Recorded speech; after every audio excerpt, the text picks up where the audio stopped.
okay. Please stop now. Thank you. I want people to know that we're here. They know we're here. My name is Malinda A. My husband Phil Griffin. Together we're professor chef, and we teach you how to play with your food. So welcome back, kiddos. This is going to be another kid-friendly thing that you can make at home. We're going to be making a grilled cheese mac and cheese. A grilled mac and cheese. Yeah, sort of. We're grilling it, baby. Yeah. So, tell them about mise en place. So, Let's go over that again. So you have our cheese already set to go, unwrapped. We have our bread, we have our mac and cheese, we have our butter. Now you can take this a little bit further. You can actually turn around and you can make up your sandwich ahead of time. So you put, well, there's a couple of different ways of making this. And you can have it, and I always alternate, so you make sure you get cheese in all pieces.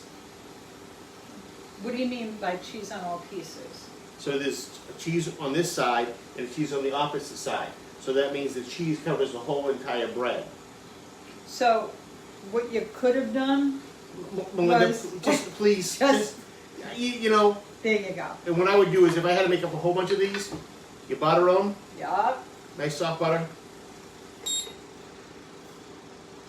And then you can butter the other side, nice soft butter. And that can be ready to rock and roll, okay? So we're gonna put that one there. Now we're gonna take and make it, now we're gonna make it another way. I'm gonna take and butter this one. And I'm actually gonna put this. So when you're sauteing, we're almost like we're sauteing, we're making grilled cheese. You always wanna preheat your pan. So that pan has been preheated. You put that in there, push it down on it.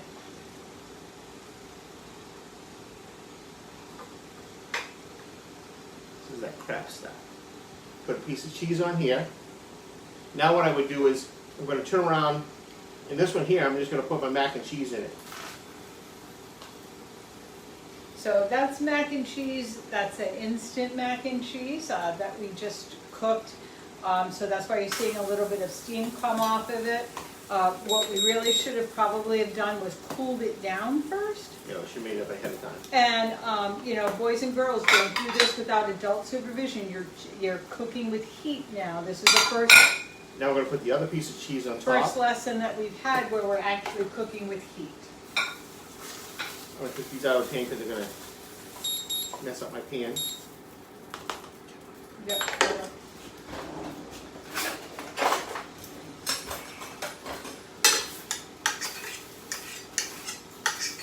Not working. You got it? I hope so. Yep. Now I'm going to put this back on here. Now I'm going to put a little bit of butter on top. If the butter is really, really cold, what you can do is you can actually put the butter on the bottom of the pan. That's another option when you're making mac and cheese. Okay? Grilled. Grilled mac and cheese. Or any type of mac and any type of grilled cheese. So now he's got to be real careful and slow when he turns this over. There you go. Perfect. Actually, that looks better than I thought it was going to end up being. Mm-hmm. But no, that looks good. Yeah. Also, what would you want them to have a heat setting on, even if they were just making a regular grilled cheese? So I warmed this up to my medium heat. Now I got it down to 2. So that's a very low heat. So you heat the pan up on a medium? Yep. And then lower it down to almost the second notch above low heat. Okay, so like number 2. Number 2. Okay. Number 2 in this induction burner, but it can vary depending on what you have and what you're using. Okay. All right, and smell helps. If you start to smell it burning, it's burning, so Yeah. you want to get at it. I don't smell it burning. No. Can I have my knife, please? Yeah. Looking like that. I got a nice color on that one. I can smell the bread almost being toasted. So when you're cooking, you need to use your nose, use your nose, use your nose. Yeah. Okay. So now we're going to put that, take it out. I would also say too, Look at the color of that. that's nice. All right, so we're going to let that cool for 2 seconds. So now what I want to do is, I just want to get these out of here. Do you want to switch off to another pan? No, I think we'll be all right. I'm going to put this one in here.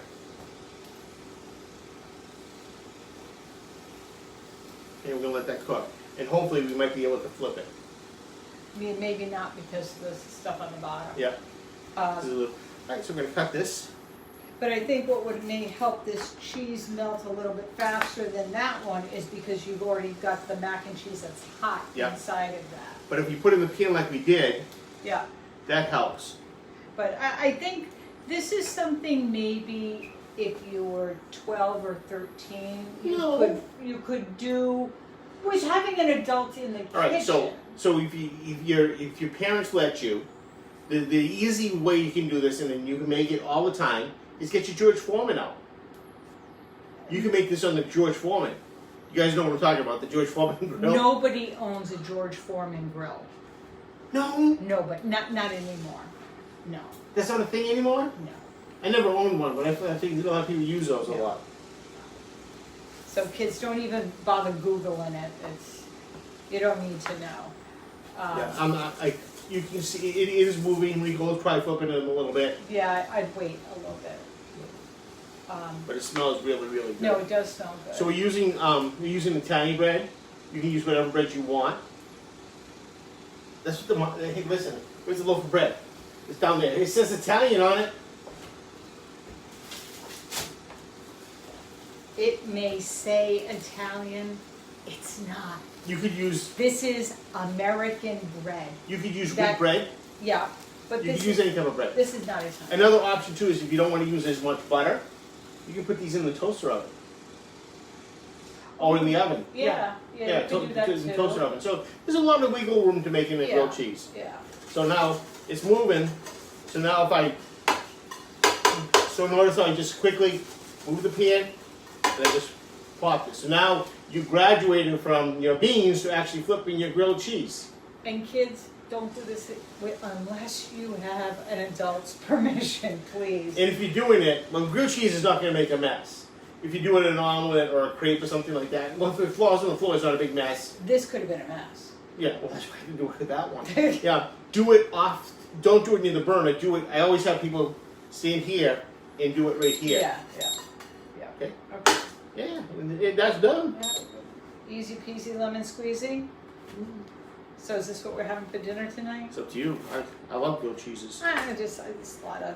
So there's the difference. That just looks like a carb load for me. It's a lot of carbs.